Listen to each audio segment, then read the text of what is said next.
BNP আগামী নির্বাচনে ফেব্রুয়ারিতে যে নির্বাচন অনুষ্ঠিত হবে সে নির্বাচনে অংশগ্রহণ করার মাধ্যমে এদেশের জনগণের ভোটে নির্বাচিত হয়ে সরকার গঠন করবে।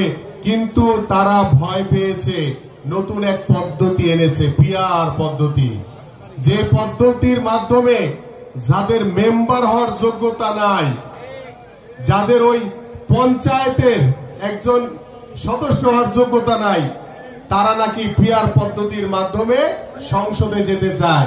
এটা কে বলেছে? ওই যে ইসলামিক দল, যারা নিজেদের পায়ের নিচে কোনো মাটি খুঁজে পাচ্ছে না, কারণ মানুষের তাদের উপরে কোনো আস্থা নাই, কারণ তারা সকালে একটা বলে, বিকালে আরেকটা বলে।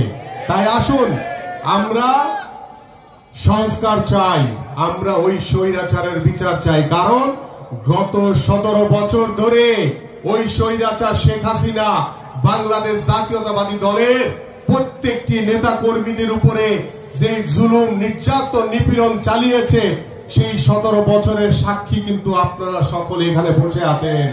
এবং আমাদের উপরে ওই স্বৈরাচার যেভাবে অন্যায় অবিচার করেছে, আমরা সবার আগে ওই স্বৈরাচারের বিচার চাই।